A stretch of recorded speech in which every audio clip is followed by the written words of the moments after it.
গুলশান কলোনিতে আবারও একবার গোষ্ঠীদ্বন্দ্ব, এইসব শহরে তো ভালো বিজ্ঞাপন নয়। ওখানকার মানুষ বলছেন যে আমরা শান্তিতে থাকতে চাই। এটা পুলিশকে আরো সক্রিয় হয়ে ক্রিমিনাল অ্যারেস্ট করতে হবে। অর্থাৎ বুঝতেই পারছেন ফিরহাদ হাকিম তিনি সুশান্ত ঘোষের উপর যে হামলার চেষ্টা করা হয়েছিল সেই সময় বলেছিলেন পুলিশকে যে অ্যাক্ট নাও।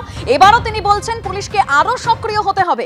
এ নিয়ে আমরা কথা বলেছিলাম সুজন চক্রবর্তী এবং বিজেপি নেতা রাহুল সিনহার সঙ্গে। কি বলছেন তারা শুনুন। দেখুন, এই ঘটনা ঘটার পর ফিরহাদ হাকিমের স্টেটমেন্ট ছিল, আমি এইরকম কোনো ঘটনার খবর জানি না। এখন উনি বলছেন পুলিশকে আরো সক্রিয় হতে হবে। কে করবে সক্রিয়? তার মানে ঘুরিয়ে ফিরিয়ে এর দায় তো মুখ্যমন্ত্রী, কারণ পুলিশ দপ্তর মুখ্যমন্ত্রীর হাতে। অতএব পুলিশ যখন সক্রিয় নয় তখন এর দায় মুখ্যমন্ত্রী। অতএব খোলা কথা ফিরহাদ হাকিম বলতে পারছেন না কেন? এবং পুলিশ প্রশাসনকে পুরোপুরি অকেজো করে রেখে মস্তান রাজ কায়েম করা আর ভোটে জেতার জন্য এই মস্তানদের কাজে লাগানোর কারণে আজকের তৃণমূল কংগ্রেসের নেতাদের মাথার উপরে উঠে দাঁড়িয়েছে এই সমাজ বিরোধী লোকেরা। ফিরহাদ হাকিম এর আগেবার গুলশান কলোনির ঘটনায় আমরা দেখেছি উনি বয়ান বদল করেছেন খুব দ্রুত। এবারেও গতকালকে বলেছেন যে উনি কিছুই জানেন না, আজকে বলছেন যে পুলিশকে আরো সক্রিয় হতে হবে ইত্যাদি ইত্যাদি। আমি শুধু বলছি গুলশান কলোনিটা কলকাতা শহরের মধ্যে, কলকাতা কর্পোরেশন, এখানকার 2010 সালের স্যাটেলাইট ম্যাপ আর এখনকার স্যাটেলাইট ম্যাপ খুলে দেখুন যে কিরকম ভাবে ওখানে সবটা বদলে গেছে। কারা বদলাচ্ছে?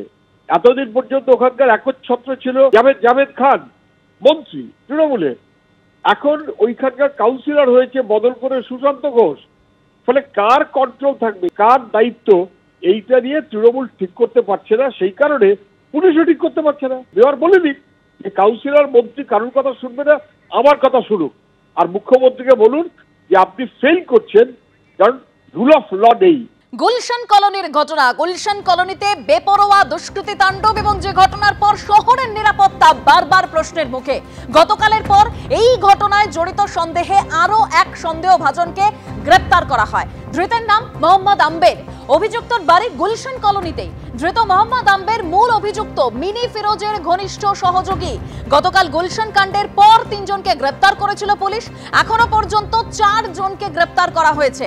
সিসি ক্যামেরার সেই ফুটেজ আপনাদের সামনে রেখেছি, যেখানে দুষ্কৃতীরা একেবারে অস্ত্র হাতে বন্দুক উঁচিয়ে দাপাদাপি করছে। এটা ধর্ষণের ঘটনা। তারপরে আবার গভীর রাতে বোমাবাজিও হয় এবং এই ঘটনায় এখনো পর্যন্ত 4 জনকে গ্রেপ্তার করা হয়েছে। কিন্তু প্রশ্ন হলো মাস্টারমাইন্ডরা কোথায়?